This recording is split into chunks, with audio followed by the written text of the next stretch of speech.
Welcome, and thank you for joining us here for Rebuilding the Republic, presented by the New York State Writers Institute at the University at Albany. My name is Paul Grondal. I'm the director of the Writers Institute. This is a special series of presentations related to this theme, Rebuilding the Republic. These authors, their books, their films, explore the political and social forces that are demanding a serious re-examination of the nation's core democratic principles. And before I introduce today's guest, Bob Herbert, let me remind you that this and all of our conversations and interviews are posted on the Writers Institute YouTube channel. You can also find them on our website, nyswritersinstitute.org. And we'd welcome you to follow us on Facebook, Instagram, and Twitter. And if you enjoy this kind of programming and want to support it, we'd be happy to have you make a donation at our website. It's very easy. It's nyswritersinstitute.org. Now let me say a few words about our featured guest today, Bob Herbert.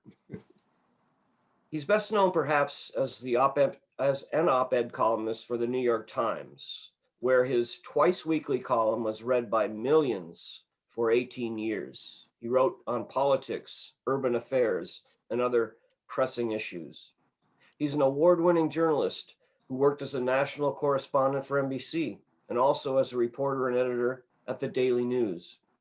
Herbert began his career as a reporter with the Star Ledger in Newark, New Jersey in 1970, worked his way up to night city editor within 3 years. Herbert, who was born in Brooklyn, earned a bachelor's degree in journalism from Empire State College of the State University of New York, and he's taught journalism at Brooklyn College and Columbia University's Graduate School of Journalism. He's the author of the books Promises Betrayed, Waking Up from the American Dream, and also Losing Our Way, an intimate portrait of a troubled America.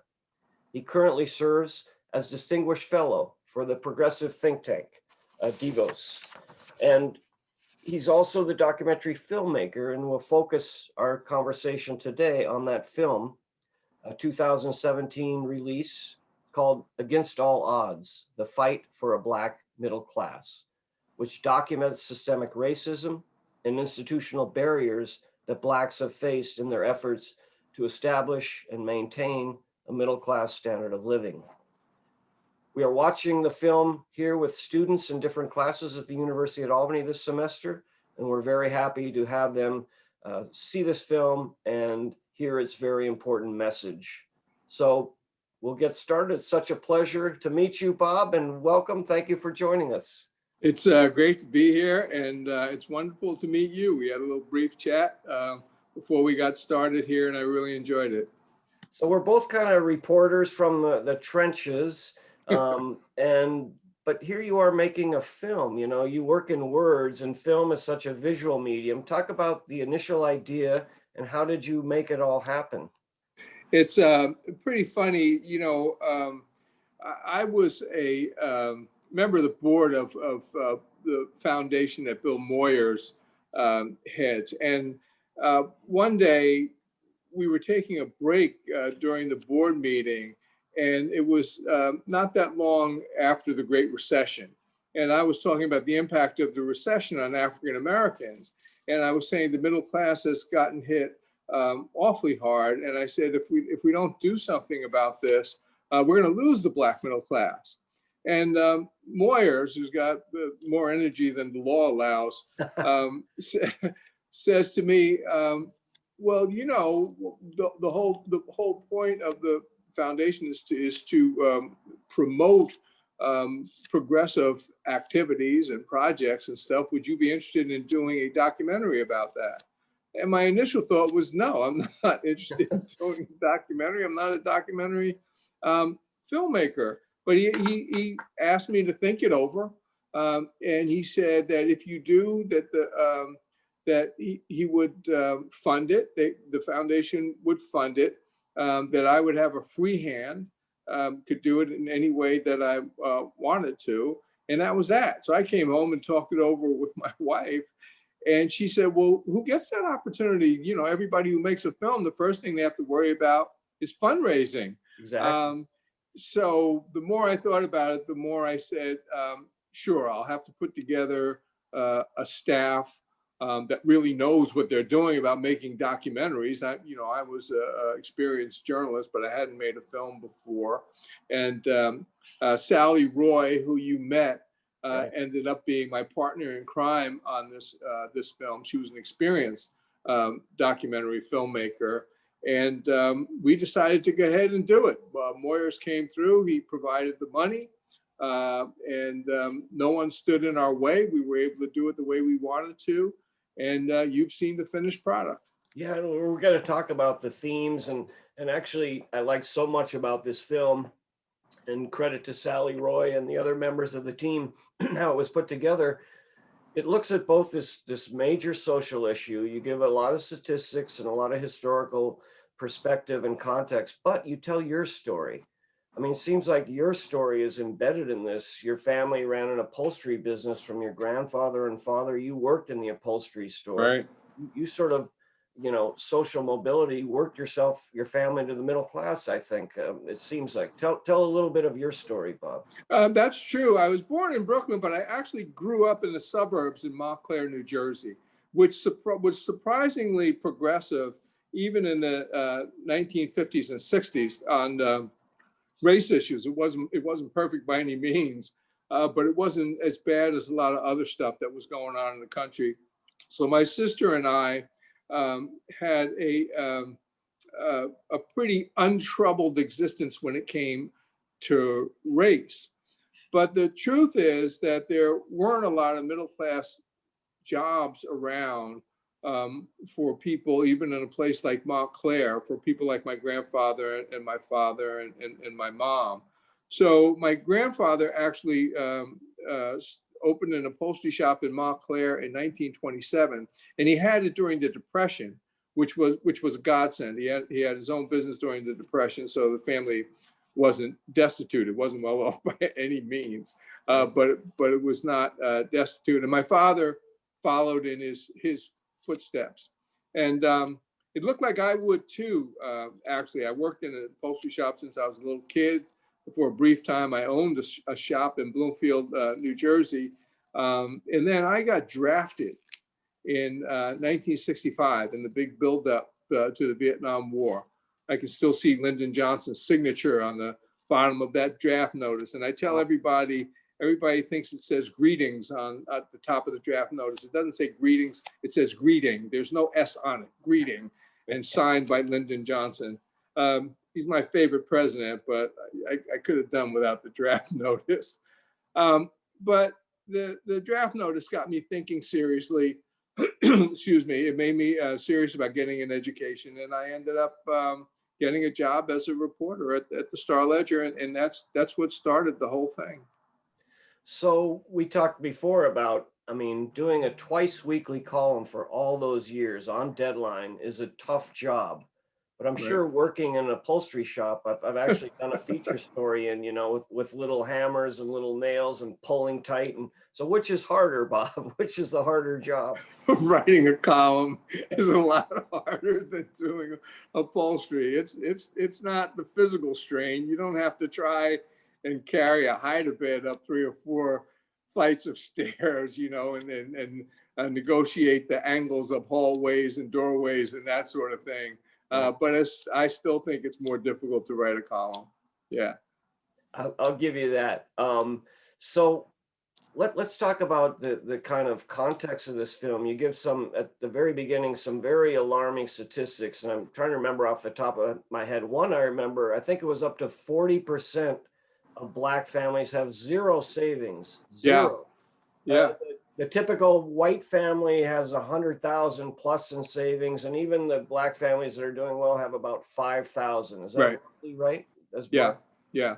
And when markers were there, and you talked about the wage discrepancy and other things, but are there some general markers about that reinforce the fact that there is almost no Black middle class? Yeah, and one of the great reasons, there's so much focus on education, and obviously education is important, and it's become, you and I have watched it become more important over the course of decades. We're at a point now where you almost need a 4-year degree to maintain to maintain a middle-class standard of living if you're going to raise a family, for example. So education is important. But when it comes to establishing a middle-class standard of living, the more important thing is to have some bit of wealth, to be able to begin to establish some kind of wealth in the family. And typically what has happened over many, many decades in this country is that a couple will get together and they'll get married and they'll scrounge up the down payment for that first family home, and they'll begin to raise a family. They'll keep that home in the family. If they do well, they'll buy up, they'll get a better home. And eventually they might leave that home to their children or their grandchildren, or they may leave the value of the home to them after they pass on. But the point is, the home is the beginning of the establishing of wealth was the beginning for most families in this country, and that increase in wealth has continued gradually but steadily over many, many, many years. That was denied to African Americans. So that's why so many white families have some wealth. I'm not saying that they're rich by any means, but they have some wealth. They can afford to pay the tuition to send their kids to college. Sometimes they can afford to help their kids with the down payment for their children's first home and that sort of thing. Some who are better off can get their kids established in business or send them to medical school or to law school. When African Americans were kept out of decent jobs and also denied the ability to buy homes because of racial restrictions, other forms of prejudice, they never were able to get a foothold on that ladder towards a decent kind of wealth that would establish a sustainable middle-class existence. And in fact, one of the problems was sometimes you could make enough money, but we hear those stories about coming up from the South and working in the factories in the Midwest back in the day. Sometimes people would have decent jobs and were able to establish a lower middle class or a middle class standard of living, but they didn't accumulate any wealth. And so therefore they didn't have anything to pass on to the next generation. So when they died, that middle class standard of living died with them, and the kids had to start all over again. So it was very, very difficult, and it's still difficult. Well, I guess we'll talk about it, but we had the Great Recession in 2008 and 2009 that clobbered the Black middle class. And of course, now we're going through the extended recession resulting from the COVID-19 pandemic. And once again, the African Americans are being clobbered economically. Right. You also make a really strong, perspective at the beginning of the film. Some people think, well, you got LeBron James, you got Tiger Woods, you got Beyonce, you got Barack Obama, you got Oprah. They think Blacks are all super wealthy and celebrities, but you dispel that notion that it's a very thin line of people at that level. But some of the things that worked against the Black middle class, predatory practices with banks and mortgage companies. Talk about redlining. You use the example of Chicago, and you have very clear maps. The Black families were confined to a narrow strip in Chicago. And then you tell the heartbreaking story when a few moved out of that, confined kind of ghetto, and what happened with the white neighbors who didn't want them moving into those neighborhoods. But talk about that issue of redlining. Maybe. Sure. Redlining was rigidly enforced, and that was a standard practice for many decades in the 20th century. And it's pretty easily explained because there literally were red lines drawn, and this was a practice of real estate agencies, banks, local and state governments, and the federal governments. And what they would do is they would take the map of a city. Chicago was one we used as an example in the film, but these were cities all over America. And it was New York City as well, cities down south. And they would take out this map and they would look at the area that African Americans already lived in. And already they lived in the most distressed areas in any locale. There wasn't a lot of money. The housing was run down because that's the kind of housing they could afford. It was the housing, traditionally on the other side of the railroad tracks or whatever. And they would just take the equivalent of a red marker, it might be a red pen or a crayon or something like that, and they would draw a red line around that area. So Blacks could buy homes in that area if they could afford them, but of course the homes were lousy homes, lousy structures. But if they wanted to buy a home outside of that area, real estate agents for the most part wouldn't even show them to African Americans. They certainly wouldn't sell them to Blacks. Sometimes the buildings themselves, the homes had racial covenants where as one buyer sold to another, the second buyer would have to sign this covenant promising never to sell to an African American. In those cases also, they might say never to sell to a Jewish person, for example. So there were all kinds of things working against them. In addition to being unwilling to sell, if somehow you managed to buy a home like that, the insurance companies wouldn't insure it. The banks wouldn't give you a mortgage. If you came up with the down payment, you still couldn't buy it because you weren't able to get the mortgage. And the federal government, which had a number of different programs, and they were great programs that helped facilitate the purchase of homes for whites in this country. FHA loans and other types of federal guarantees, for example, the GI Bill.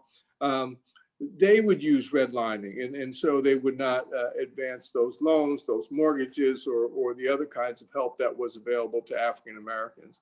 So you were just caught like in a trap that was almost impossible to fight your way out of. Some people managed to get out, as you noted. And in the film, we show there were some individuals who were able to purchase a home outside of the redlined sections of Chicago. And then when they went to move in, there would be like these astonishing riots by thousands of whites going crazy over the fact that an African-American family was trying to move into a home in this neighborhood. And this happened regularly, and not just in Chicago, in cities like Detroit, in cities like St. Louis. It happened in New York, both in New York City and up in Westchester County, for examples. So it was really almost like a heroic effort to make any kind of progress back in those days in the 20th century. It was heroic if you were able to get your kids through college. It was heroic if you were able to purchase that first home. It was heroic if you were able to crash your way into one of the professions and become a doctor or a lawyer or a professor at a university, or all those kinds of things. Yeah. I tell people that my father, Chester Herbert, the owner of the upholstery shop, actually he had a couple of upholstery shops in Orange, New Jersey when he was doing well. He was a very smart guy. And I tell people he could not have had, just one generation away, he could not have had any of the jobs that I've had in my career. He could not have been a reporter at the Star-Ledger. He could not have been a reporter and columnist at the Daily News, and certainly not city editor of the Daily News. God knows he couldn't have been a national correspondent for NBC. And he never, ever would have been considered as a columnist for the New York Times. Even if he showed up with all the credentials in the world. Right. So it wasn't that long ago. I also learned a lot in your film. I thought I knew in general this issue, but you really make a strong contrast between the South and the North. Now, obviously, you know, the cotton plantation system and slavery and the Jim Crow South. And one of your key people that is interviewed throughout is Isabel Wilkerson, who wrote the Right. great book, The Warmth of Other Suns, about the Great Migration. Her new book, Caste, is a phenomenal book. Both of them are wonderful books. So you kind of chart a lot of these families, and you tell some individual stories who made the great trip from the South, expecting, you know, they were coming to the promised land. But Right. there was no bargain. You have incredible footage of Martin Luther King coming up to Chicago during those riots, and it's a horribly violent, racist crowd. It looks like a KKK scene from the Yeah. South, and there's a gunshot, and he flinches, and then he's on camera saying, "I've never seen anything this horrible in the South." I mean, talk about one, I guess, getting that footage and how you brought that story together, of that the Great Migration wasn't always the perfect ending in these families. It was very it was very difficult. And I mean, you know, people get tired of hearing people moaning and complaining, and you're talking about racism, and you're fighting it, and you're always bringing it up, and that sort of thing. And they say, well, you know, slavery was a long time ago. Why don't you just get over it, and that sort of thing. But it wasn't just slavery, and it wasn't just the segregation of the Jim Crow era.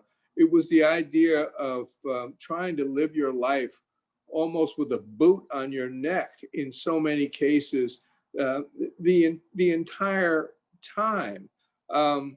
And so when you talk about King, when he was in Chicago, that was in the mid 60s. I think it was 1966, but it was in the mid 60s. He was actually up there protesting discrimination in housing, because the housing discrimination in Chicago was so insane. And just as I was telling you about the riots that would occur when blacks tried to buy in a white neighborhood, the same thing happened when Martin Luther King came there and had peaceful demonstrations, and whites in the area just went nuts. I mean, it was just wild mobs occurred, shrieking the worst kind of racial epithets and that sort of thing. And you talk about King flinching, because it really did look like somebody was gonna get killed. And King said, you know, he'd never seen anything as rabid anytime in the South when he was conducting protests. And he said people from Mississippi should come to Chicago, because the Chicagoans could teach the Mississippians how to hate. Yeah, I mean, you also make the point a couple of times that rioting by Black people was covered widely in the media, but when it was white mobs, and that it wasn't really covered, it wasn't a story. It was Right. It was all Because part of everybody, the white supremacy network, you know. everybody knows about the Black riots of the 1960s in Watts, in Detroit, in Newark, you know. So and they were terrible events. Although in almost all the cases, most of the people who were killed by the police. But they were terrible events, and neighborhoods were burned down and destroyed. And places like Detroit and Newark have never recovered from those riots. And the Newark and Detroit riots were in 1967. So that's how long the impact of those riots has lasted. So I'm no advocate for rioting or burning down your neighborhood or anything like that. But as you point out, when whites rioted, it got minimal coverage in the press, even at the time, and it certainly didn't have the kind of historic legs that Black riots had. And this country has a history of incredibly violent white riots that have gone on almost throughout the entire history of the United States, but we don't hear very much about that. It's a double standard that's similar to the double standard that people talk about when there was the insurrection at the Capitol in January. Right. And people talked about the difference in the way the police responded to that riot and the way that they've responded to disorders when African Americans were involved. And we're talking about disorders that were not nearly on the level of the insurrection on January 6th. Yeah. Another key element in the film is Congressman Elijah Cummings, who he gets emotional in parts. He's got a very personal story about this. You actually go with him to his old family home, which is right, overgrown, and where he came from. Talk a little bit why you wanted his story in there and what he represents. You know, it's so funny. I didn't know Elijah Cummings when I started working on this film, but I knew who he was, and I'd seen him on television and been very impressed by some of the things that he had said. I had made a decision that this was not going to be a documentary filled with politicians, you know, saying this and that, even if there were politicos that I agreed with. It wasn't going to be that kind of a film. I wanted ordinary people and also experts in the various areas that I was trying to cover. The one exception I made was Elijah Cummings, who was a congressman. And the reason was his personal story was so compelling. And the way he expressed his personal story, I mean, it would bring you to tears when you're looking at the film. Literally, I got choked up. I mean, I thought that was the emotional heart of the film in a lot. Yeah. You know? And also he doesn't do it in a self-serving way. He does it to illustrate these themes that I was trying to get across in the film. And the essential theme is how difficult it has been to establish and maintain a Black middle class because of all these obstacles that are standing in the way. And he just had a brilliant way of expressing, a brilliant and emotional way of expressing all of that. I can't tell you how horrible I felt when I heard that he had died. I came in to my apartment building. There's a doorman, and he was telling me that a congressman, a Black congressman, had died. And I knew that John Lewis had been very, very ill. Right. And I thought the doorman couldn't think of the name of the congressman. But I knew that John Lewis had been very, very ill. And so I thought probably John Lewis had died. So I went up and I felt terrible, needless to say, about that, having that thought. Right. I went upstairs and turned on the Today Show to see who it was and expecting to see coverage. And when I saw that it was Elijah Cummings, it was like a gut punch. It was breathtaking. And, I just felt horrible, and I still feel horrible. It's very difficult. He became a good friend, by the way, during the course of making the film. He became a good friend of mine and of Sally's, he and his wife. And in addition to that, they became fabulous friends of the film. They promoted it. They had screenings. They brought people to it. They showed it to the Black Caucus in Congress. I mean, they were just absolutely wonderful. It's very, very hard for me to even think about Elijah Cummings, to tell you the truth. Yeah, I mean, again, another victim of COVID, but I'm so glad you captured his stories on film. You know, the last chance anyone would get. And what really stuck with me, he talked about his guidance counselor, I think it was in high school, basically saying, no, you're not good enough. You won't amount to anything. You're not college material. Yeah, it wasn't high school. It was sixth grade. Or sixth grade. He Wow. wanted to be a lawyer. Yeah. and and the funny thing was, when I was in sixth grade, I probably wanted to be a lawyer too, although I don't think I had thought it through too deeply, but anyway. But he wanted to be a lawyer. And his parents had been sharecroppers. So he was just one step away, from the equivalent of the cotton fields. I think they raised tobacco and they raised strawberries and that sort of thing. And he was in Baltimore.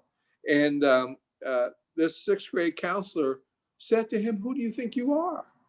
And the idea being that if you're African-American, if you're an African-American kid, a Black kid, there's a combination of you don't have the wherewithal, you don't have the intellectual wherewithal to become a lawyer. And even if you did, there's no place for you as a lawyer. Where are you even going to get a job? What kind of law are you going to practice? This whole thing is ridiculous. And why are we wasting time with it?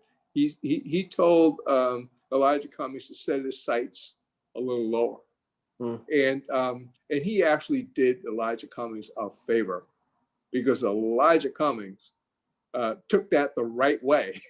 He understood what he was being told and spent the rest of his life proving that guy wrong. So he says in the film, I thought about that every day, and that motivated me at every step of my career. It's a beautiful moment in the film, but I'm sorry you lost your friend, and I'm glad you got him in this film. So when we talked earlier, your grandfather, your father, you worked in the upholstery shop. You could have been a third generation upholsterer, that's perfectly noble. We need it. I thought I was going to be a third generation upholsterer. It's hard to find. So this is my question. You said you or your sister didn't really experience overt racism. So I assume there was no counselor that told you you're not good enough. But what propelled you to achieve what you did instead of, you didn't want to just be an upholsterer? You always had a bigger dream. You knew you had the capacity. Yeah, it was it was so vague that when people write their memoirs, they can explain things. But in my case, real life was like a lot more vague than that. When I was in high school, I was a great student when I was in grammar school in the early years of high school.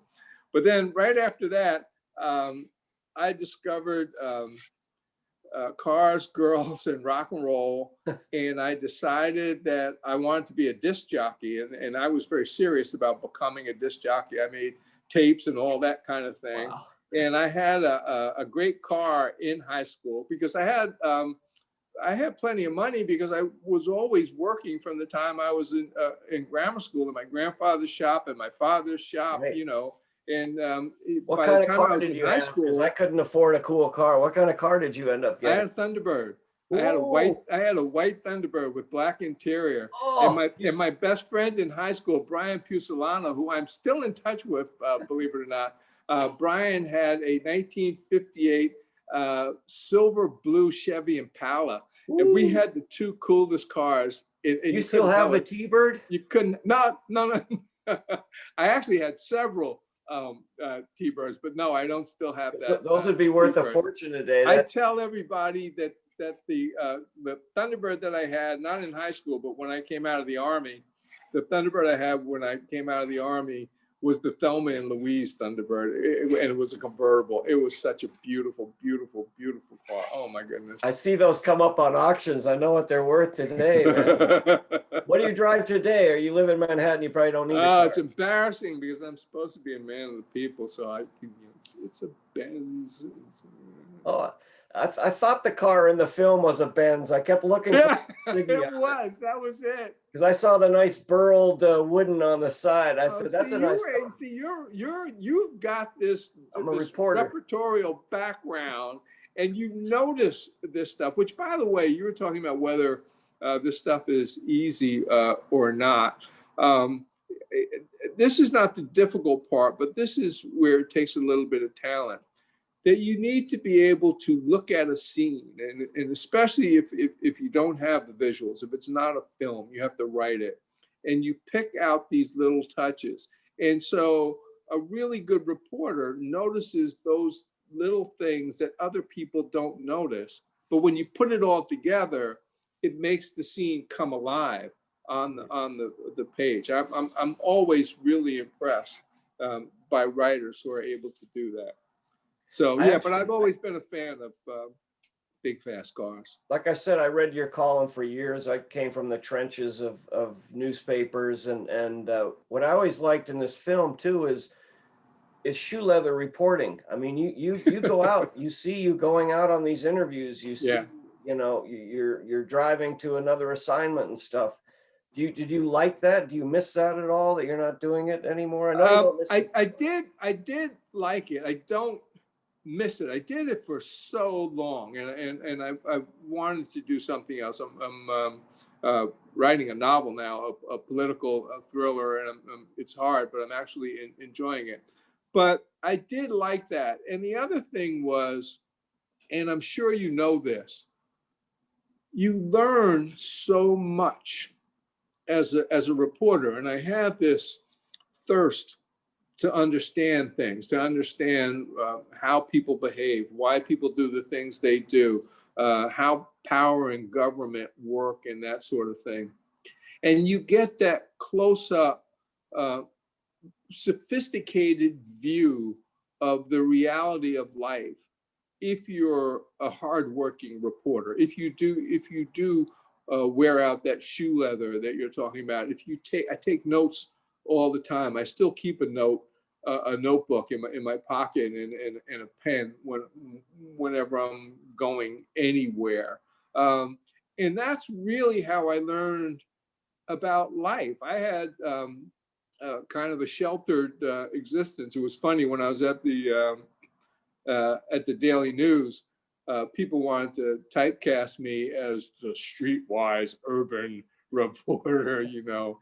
But I grew up in Montclair, and my father, as we've said, because of the business he was in, he had station wagons, you know, and we went back and forth to school, either in a station wagon or on the bus. And I went to parochial school.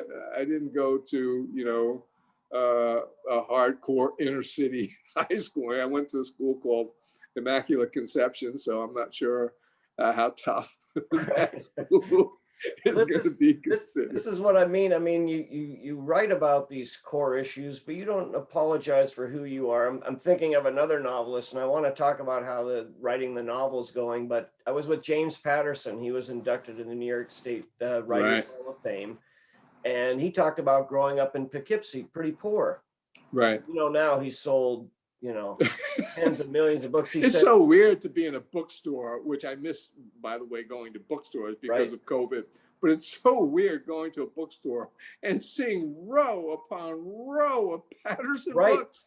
Oh my God. He's phenomenal. But this is what he said in his little funny acceptance speech. He said, "I've lived poor, I've lived middle class, and for the last 20 years, I've lived fabulously wealthy." He said, "On the whole, I prefer wealthy." Exactly. I mean, it was like, you know, if you make some money and things, he also does a lot to help libraries and literacy programs. Yeah. So he gives back. But so obviously, I think this film must have been somewhat personal, that you were middle class and you achieved even more, but you're not forgetting all the people who haven't, you know, been able to access that kind of road to the middle. Right. And my family, you know, before, especially on my mother's side, they grew up, my mother and my father grew up during the Depression.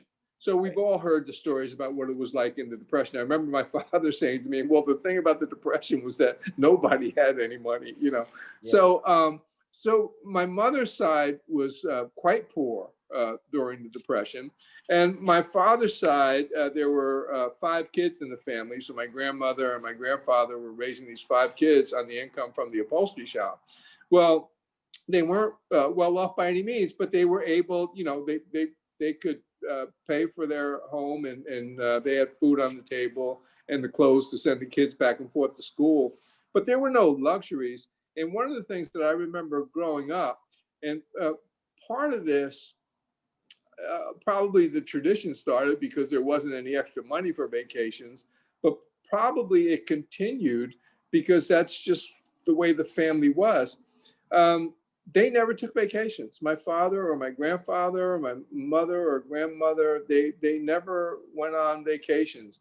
I remember speaking at the 92nd Street Y on the east side of Manhattan one time, and I was being interviewed, and I just made the crack, my sister and I used to summer in Bed-Stuy. Well, that was literally true because we had cousins who grew up in Bed-Stuy, and we were crazy about those kids. Right. So the parents would throw us all in the station wagon and drive to Brooklyn and dump us there.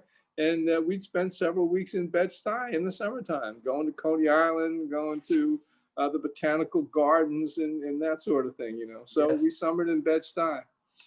So I also love, there's a scene in the film where you go back to look at the building where the upholstery shop was. Oh, yeah. And it's now as this high-end fancy restaurant, this Nouvelle Cuisine restaurant. Talk about what but you get a little emotional there. It seemed like it was, I yeah. came in the store 100 times, thousands of times.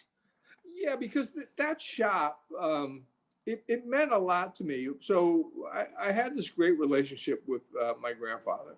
And he's the one that had the shop since 1927. So I'm in grammar school in the 1950s in Montclair. So I would walk from Immaculate, from the school, to my grandfather's shop after school and work in the shop for a couple of hours and then go home, do my homework or whatever. And in addition to working there and learning the trade, my grandfather's talking to me about sports, and he was an opera buff. So we used to listen to opera in the shop, and every Saturday on WQXR, you had the Metropolitan Opera, sponsored by Texaco, by the way.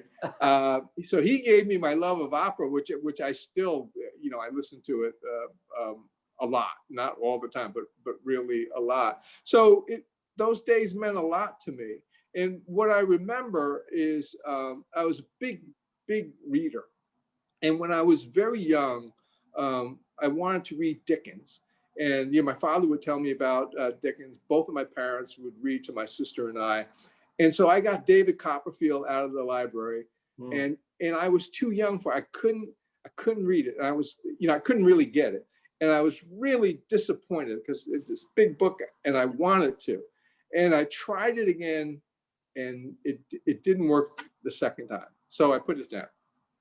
And then I remember, and maybe it was a year later or something like that, I picked up Oliver Twist. And I started. The best of times and the worst of times. Oh my God, I started reading Oliver Twist.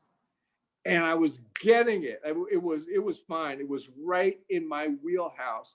And I would come home from school, come to my grandfather's shop. There was a little luncheonette on the corner. And I would get some soup and a Coke in the luncheonette and read Oliver Twist. And then go work for a couple of hours in my grandfather's store. And then after that, read Oliver Twist. So I have these memories associated with that time, with that store, with my grandfather, of sort of entering this world of fabulous classic literature, and which has sort of shaped my thinking, my being, my approach to life, or whatever ever since. So when I went back there on during the documentary, and I'm on camera and I'm looking at this place, it was a doorway that I'd gone in and out of a million times when I was growing up. I walked inside.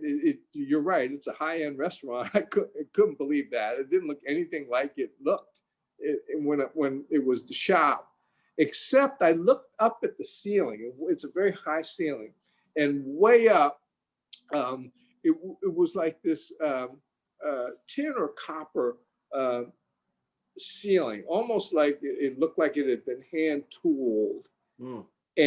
And I recognized that instantaneously. That hadn't changed. And that brought a sort of a wave of remembrance over me and made me say, oh yeah, this is the place. This is the place I used to come to every day after school. It was great.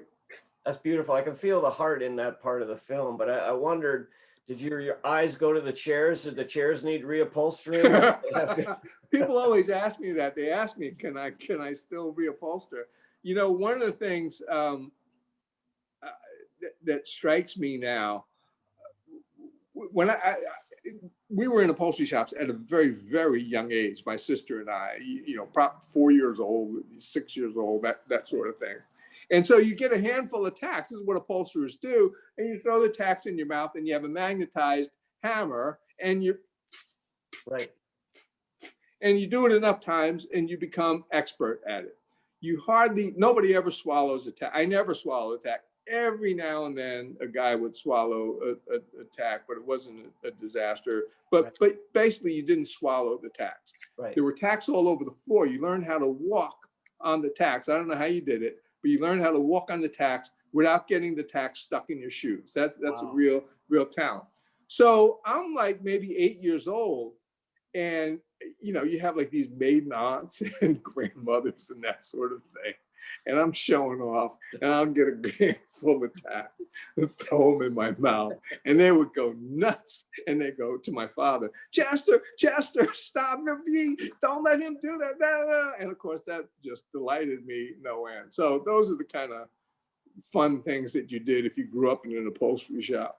I'd never realized. I mean, I've seen carpenters use nails in their mouth, but I didn't realize they'd start with a mouthful of tacks. So let me ask you, segue into writing this political novel.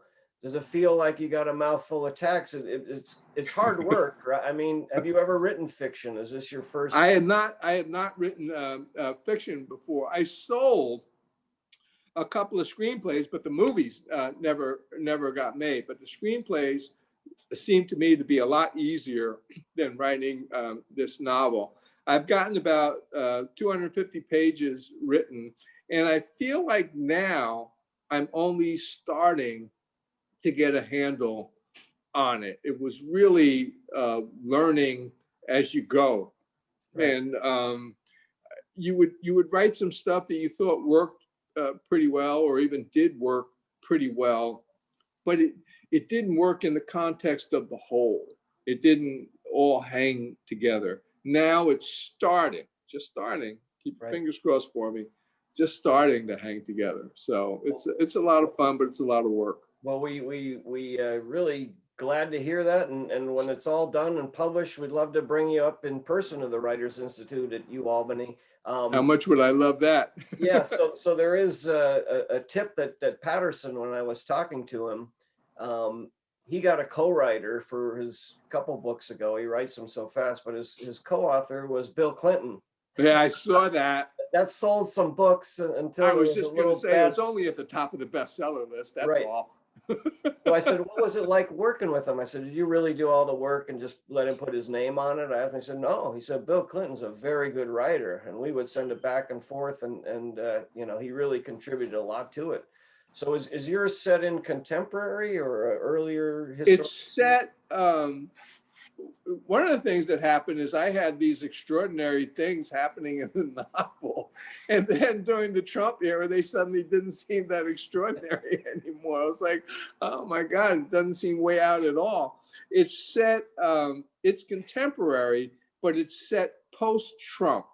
And it's not about, you know, I don't talk about Trump. There might be, you know, a reference to the era that we went through. There's certainly a reference to the fact that there was a pandemic. But basically, it's set post-Trump, and it's looking at, in terms of the plot, it's looking at a couple of things. It's looking at the threat of a real fascist getting elected president, someone who is smarter and savvier and smoother than Donald Trump ever was, and also the possibility of a race war. So these are elements in this novel that I'm trying to pull together in a compelling fashion. We'll see how it works. Have you set it around? Do you have a publisher yet, or do you have a? You know, there was a woman who was responsible for getting my last two books published. She's a big supporter of mine. She's been a big figure in publishing in New York, and I have a wonderful agent. If the book is worthwhile, I won't have any trouble Right. publishing it. If the book just sucks, then it won't deserve to be published. So I'm more worried about getting this thing done than the ins and outs of publication. I'm sure it'll be just fine. And you've written books and you've made a lot of deadlines with thousands and thousands of columns. So I'm sure you'll pull through.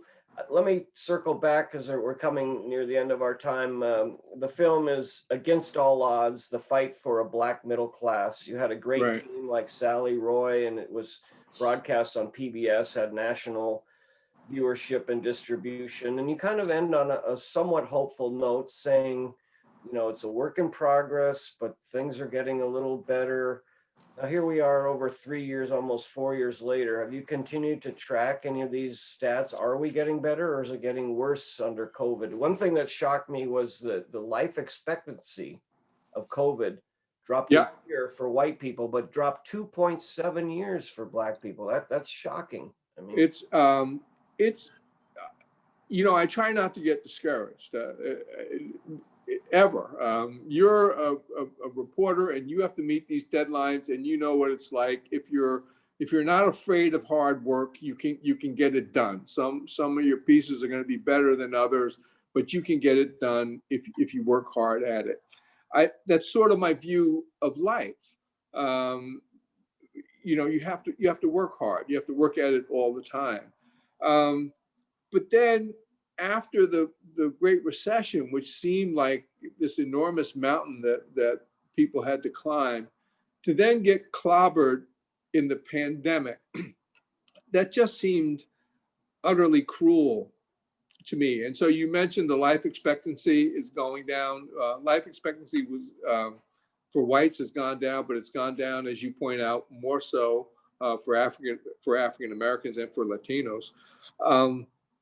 And the economic situation is terrible because so many of the jobs that were lost, and we're not talking about these lost jobs, so many of the jobs that were lost that are not coming back, right. Were held by Black people, and by Black people who didn't have much money to start with. And then there's the whole issue of Black businesses. I remember I did an article, a magazine article several years ago. I can't even remember much of the details of this article. But one of the things was statistics about Black business ownership. And they said that a lot of the businesses that get listed as owned by African Americans are actually businesses that are, it's a sole proprietor, or it's someone who has one or two part-time workers and that sort of thing. And then, of course, there's a lot of businesses, if you think barbershop, beauty parlor, or small restaurant, or that sort of thing, that might have 4 or 5 employees and that sort of thing. Well, so many of those have closed and are done for. They're not coming back. When the pandemic lifts and we have this recovery that everyone is talking about, many of those businesses and the jobs associated with them are over. So what happens to those folks? I don't know. I don't know what happens to it. What happens to the little bit of wealth that's in the Black community when people have had to draw on their savings over the course of, it's been a year now that we've been dealing with this pandemic, trying to get rent paid, trying to pay all the other bills, trying to deal with non-COVID medical expenses and that sort of thing. So I don't have the data at hand. I haven't done the reporting on it, but I'm almost afraid to look at what the real state of Black America is going to be post-pandemic. It's going to be ugly. Yeah, it's been disproportionate, as you mentioned, both the Latino community and the Black community. But this has been a wonderful conversation. I look forward to continuing it. Finish that political novel. We'll have you up in person to the Writers Institute. But this has been Bob Herbert, filmmaker, columnist, journalist, and soon to be novelist. And really, it's worth your time. You will learn so much and be moved by this film, this documentary called Against All Odds. And we'll also include a link where you can purchase Bob's books from our local independent bookseller. Bob Herbert, thank you so much for being part of the Writers Institute program, Rebuilding the Republic. Thank you. This has really been wonderful. I can't tell you how much I've enjoyed it. Thanks so much. Thanks a lot.